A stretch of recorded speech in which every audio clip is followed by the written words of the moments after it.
I'm apologizing now that my voice is a little rough this morning. I'm just home from an amazing girls' trip to Vegas. I got home late last night and recording this early morning. So, not the best voice for recording, but bear with me, mamas. I am just loving this time of year, driving around, seeing all the leaves change colors. It's just so beautiful to see and such a great start to the holiday season. And speaking of the holiday season, it's always been very important to me since becoming a mom that my children viewed the holiday season as a season of giving, not receiving. I make it a point to remind my kids very often how blessed we are in this life and that not everyone was as lucky, that there are so many, even in our local community, that are in need.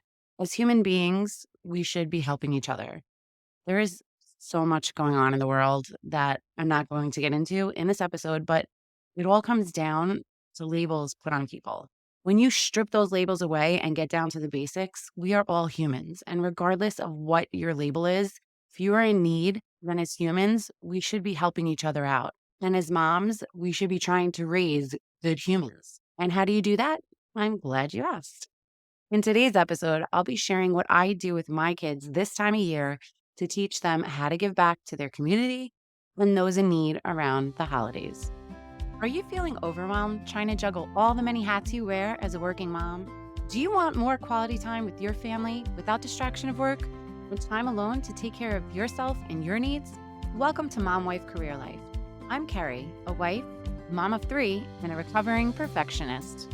In this podcast, I will teach you how to create balance in your life by implementing healthy habits, organizing your home and your schedule, being intentional with your time and in your relationships, and most importantly, how to start putting your needs first because no one can pour from an empty cup. Grab that second cup of coffee, or if you're anything like me, your third. It's time to dive into today's episode of Mom Wife Career Life. The holiday season is kicking off. Halloween is next week, which I'm still in complete disbelief of.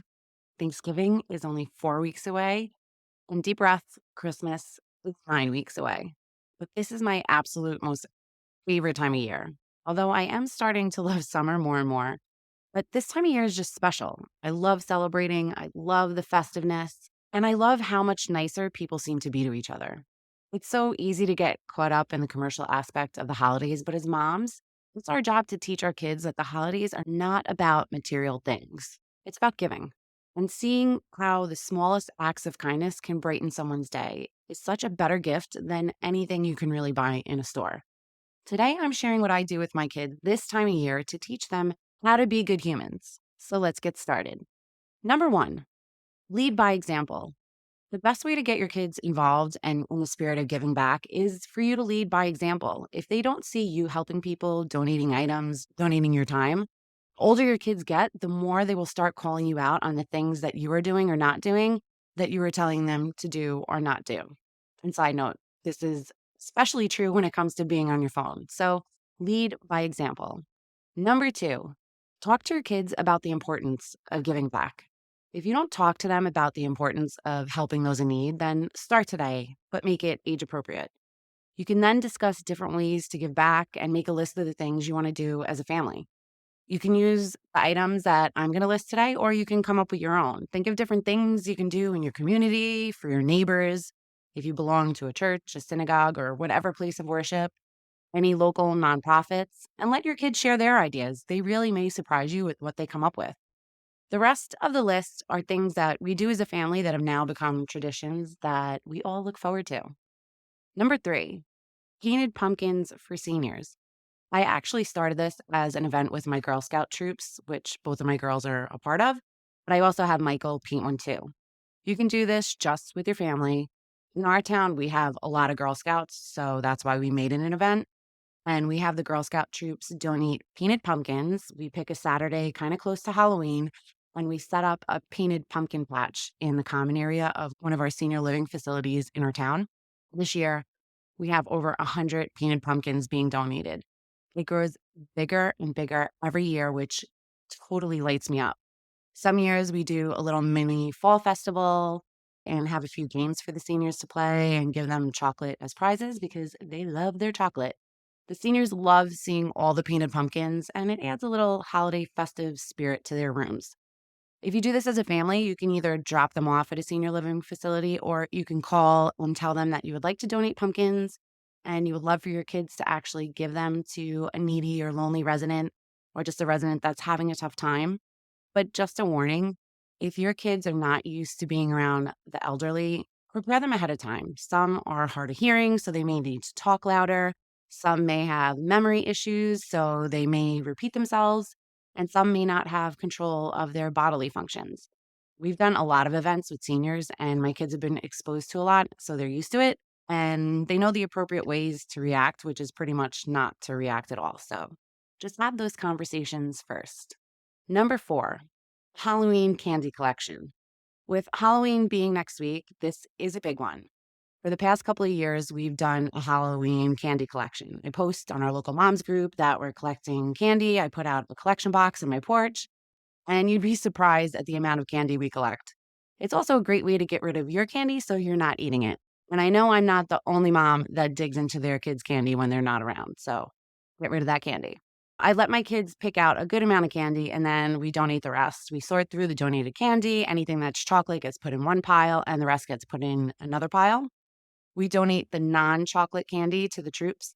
There are a couple of different organizations that do this, but one that I know of is Soldiers Angels, and their collection is called Treats for Troops. Check out my show notes for that link. And then anything that's chocolate, we donate to the senior living facilities because they love their chocolate. Number 5, Operation Christmas Child. This is probably one of my most favorite holiday traditions. You may know this one as Operation Shoebox.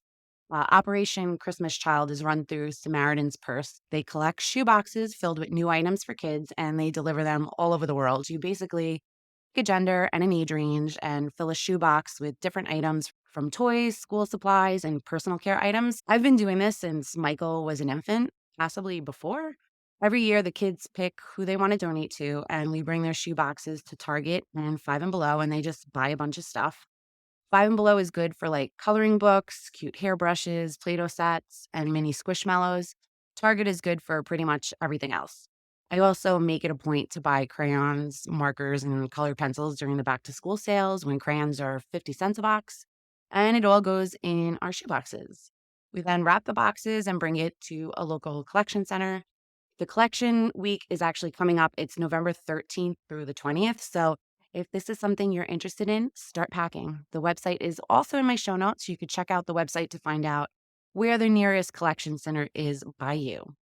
Number 6, if you have an elf on the shelf or a mensch on a bench that comes to visit your house during the holidays, ask them to bring a box and ask that your kids fill it with toys they want to donate. Our elf has done this a couple of times. He puts a sign on the box, leaves a cute little note, and then you can help your elf or mensch donate the toys. Number 7, work with your church or local food pantry to be a secret Santa. Most churches have some sort of giving tree or a basket with cards noting items that people are looking for. Our local food pantry also has a list. You can just call and say you want to donate gifts, and they'll tell you an item or two or as many as you want to buy that they are looking for. They also have items for adults, and I always make sure to buy something for a mom because we always put ourselves last, and mamas need gifts too. Some pantries will actually accept wine. Not that I'm pushing drinking, but a nice bottle of wine for a mama around the holidays can be very nice. Number 8, collect Thanksgiving meals for local seniors. We've done this the past few years, and again, it's something that we do with the Girl Scouts, so we do it on a much larger scale. If you have any senior living facilities near you, which I'm sure you do, reach out to them and ask if there are any residents that can use a meal for Thanksgiving. Seniors typically live on a lower income and will welcome the free food. We collaborate with our local food pantry to get the word out and give a list of specific items that go in our Thanksgiving bags. It's pretty much everything you would have for Thanksgiving except the turkey. We get the community involved and we encourage them to add a personal note or card or maybe a little gift in the bag. We then take all that chocolate that we sorted from Halloween and put them in little Thanksgiving themed baggies with a ribbon on it. And we put one of those baggies in each of the bags that we fill for donations. Like I said, we do this on a large scale. Last year, we actually delivered over 200 meals. But as a family, you can make a meal for one senior or make a couple of bags for a few seniors. Number 9, for Christmas cards. I started doing this one during Superstorm Sandy, so before Michael was actually born. Instead of sending Christmas cards, I donate the money that we would have spent on cards and postage. We take a nice picture, but instead of mailing it out, I post it on Facebook and I let each of the kids pick a charity that they want to donate $25 to. I write what each kid picked as their charity in the Facebook post, along with a link to encourage others to donate too. This also saves you the time and the hassle of doing all the Christmas card work.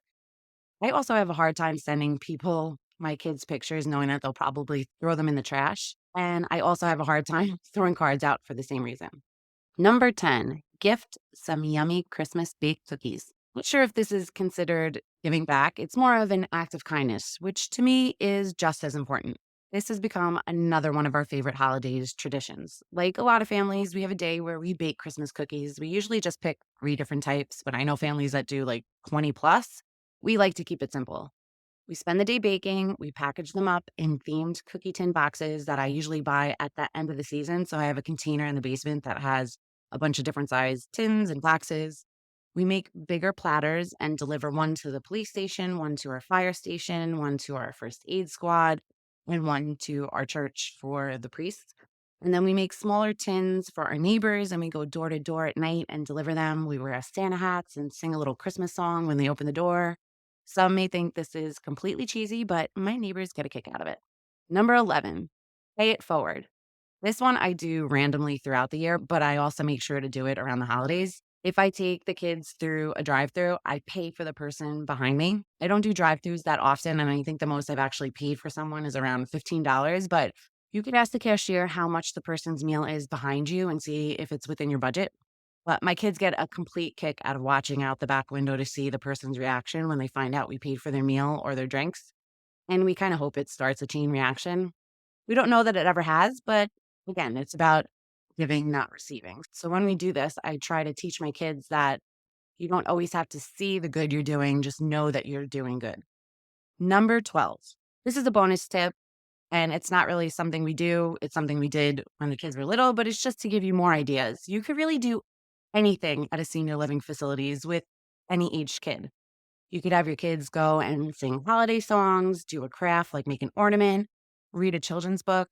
If your kids aren't in scouts, but you have a group of friends with kids the same age, you can make it a group activity and then bring the kids out for a treat like hot chocolate afterwards. Having done a lot of volunteer work in the senior living facilities over the past couple of years, you just see how lonely they can be and how just a little human interaction can really just brighten their day. So I really encourage this holiday season that you reach out to your senior living facilities. So those are my tips to teach your kids how to give back this holiday season. To recap, number 1, lead by example. Start donating and helping to those less fortunate. Number 2, talk to your kids about the importance of giving back. It's never too early to start raising good humans. Number 3, donate painted pumpkins to a senior living facility. Seniors love things made by kids, and it adds a little festive cheer to their rooms. Number 4, Halloween candy collection. It's also a great way to get rid of some candy so you're not eating it either. Number 5, Operation Christmas Child. Bring your kids shopping and pack that shoebox. Number 6, send a message to Santa or your mensch to have your elf bring a box so your kids can donate some toys. It's a great way to create space for their new ones. Number 7, be a secret Santa. Reach out to your church or local food pantry and ask what gifts you can donate. Don't forget to ask if there's a mom on the list. Number 8, donate Thanksgiving meals for seniors. Add a personal note or extra treat for an added bonus. Number 9, Christmas cards. Save yourself the time and energy, and instead of sending Christmas cards, post that cute pic on social media and donate the money to a good cause. Number 10, bake cookies and deliver it to your local police department, fire department, volunteers, or maybe even your neighbors. Number 11, pay it forward. The next time you're at a drive-thru, offer to pay for the person behind you. And bonus tip number 12, go visit your senior facilities. Sing a song, do a craft, just show them some love. I hope that you took something away from today's episode. I would love to hear which one you're going to start with your family this holiday season, or if you have an idea that you would like to share, head on over to our free Facebook community, Mom Wife Career Life, and tell me all about it. Sending you so much love and light. Until next time on Mom Wife Career Life with Kerri Pat. Before you go, if you found this podcast helpful, I would be so grateful if you would take a minute, go on over to iTunes and leave me a review. If you have other stressed out mamas in your life that you feel this podcast could help, take a screenshot of this episode, post it in your Instagram stories and tag me, and let them know they are not alone and they can create balance in their life too. If there is a topic you would like me to cover or you just want to connect, DM me on Instagram at mom.wife.career.life or join our new Facebook community. Sending you love and light until next time on the Mom Wife Career Life podcast with Kerri Pat.